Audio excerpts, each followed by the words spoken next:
두 아들을 키우는 엄마의 고민입니다. 연년생인 두 아들은 성격이 너무 다릅니다. 큰 아들은 때리고 올까봐 걱정이 되는 성향이지만 정리정돈을 잘하는 아이이고요. 반면 둘째는 맞고 들어올까봐 걱정이 되는 성향이지만 정리정돈이 잘 되지 않습니다. 사춘기에 접어들면서 두 아들은 서로 으르렁대기 시작했고 얼마 전에는 결국 주먹다짐까지 벌어졌습니다. 이렇게 다른 성향의 두 아이를 어떻게 키워야 할까요? 두 아들은 연년생인데다가 성격도 너무 달라 사춘기에 접어든 지금 갈등이 더욱 두드러지고 있네요. 첫째 아들은 직선적이고 정돈된 걸 좋아하는 반면 둘째는 다소 자유로운 성향이라 서로 자주 부딪힐 수밖에 없겠습니다. 그런데 요즘엔 단순한 말다툼을 넘어서 주먹다짐까지 하게 됐다니 엄마로서는 너무 마음이 무겁고 걱정되셨을 거예요. 부모로서 이런 상황을 매일 마주하면 정말 지치고 속상합니다. 내가 뭘 잘못했나? 이러다가 사회에서 잘 적응할 수 있을까? 어쩌지? 하는 불안한 마음이 들기도 하고요.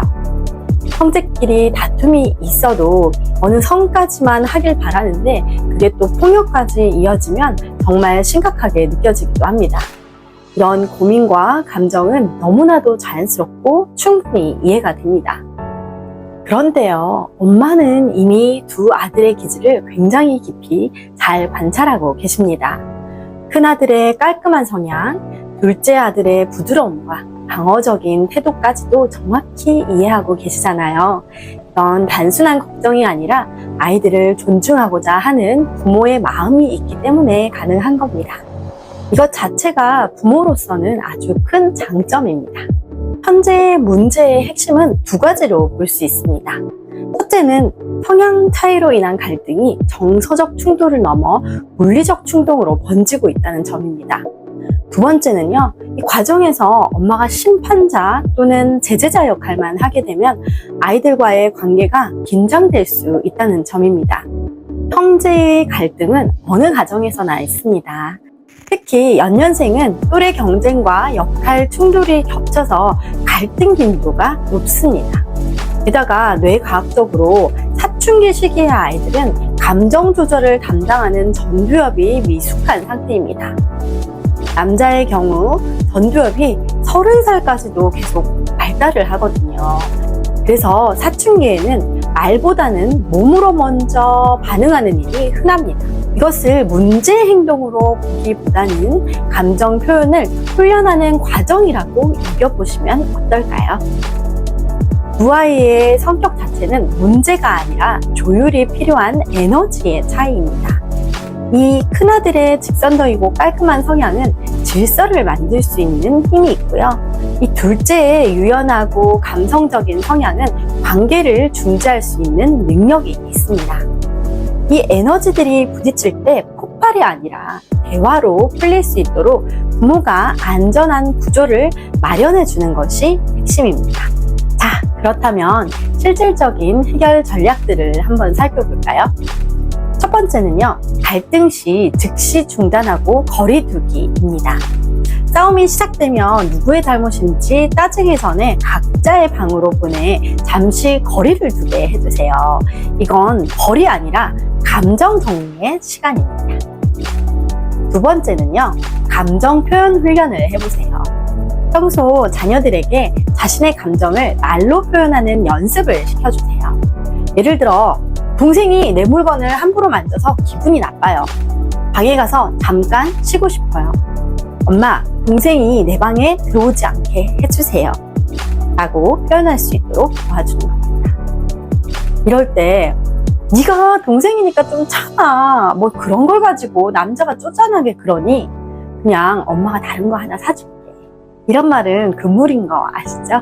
이렇게 말하면 감정을 무시당하는 경험을. 세 번째는요, 긍정 경험을 공유해보세요. 간단한 간식 만들기, 보드게임 하기, 협동 미션 수행 등의 공통의 긍정 경험을 만들어보세요. 그 과정에서 갈등이 생기더라도 대화로 푸는 연습이 됩니다. 내가 또 이럴 줄 알았다. 이런 걸 시작한 내가 잘못이다. 둘 다 하지마 그냥. 이런 말은 안 하니만 못한 거 아시죠? 이런 말은 절대 금물입니다. 아이들에게 다시는 시도하지 못할 부정적인 메시지가 된답니다. 네 번째는요, 감정이 가라앉은 뒤 생각하도록 도와주세요. 싸움 후에 자녀들이 진정된 후에 이렇게 질문을 해보세요. 이 상황을 다음엔 어떻게 해결할 수 있을까? 그럴 땐 어떤 말을 하는 게 좋을까? 각자 따로도 이야기해보고 같이도 한번 이야기해보세요. 이런 대화가 자기 조절력을 키워줍니다. 어릴 때 시도할수록 더 효과가 빠르더라고요. 다섯 번째는요, 자연스럽게 서로의 장점을 말해보는 시간을 가져보세요. 형아한테 좋았던 점 한 가지 말해볼까? 동생에게 좋았던 거 한 가지만 이야기해볼까? 이렇게 긍정적인 피드백 중심으로 대화를 시작해보세요. 어색할 수 있지만 익숙해지면 서로의 다른 점을 이해하고 인정하는 데 도움이 된답니다. 부모의 효율성 훈련인 PET 창시자인 토머스 고든은 이런 말을 했습니다. 아이들은 서로 다른 언어를 말합니다. 부모는 그 언어를 통역해주는 역할입니다. 지금 이 시기 분명히 쉽지 않으실 거예요. 하지만 엄마는 이미 아이들의 성향을 깊이 이해하고 계시고 그 다름을 갈등이 아닌 조화의 씨앗으로 바꿔낼 준비가 되어 있으십니다. 조금씩 방향을 바꾸다 보면 언젠가 두 아들이 서로의 가장 든든한 친구가 될 날이 올 거예요. 지금도 충분히 잘하고 계십니다.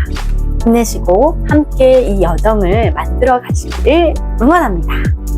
사랑합니다. 고맙습니다. 축복합니다.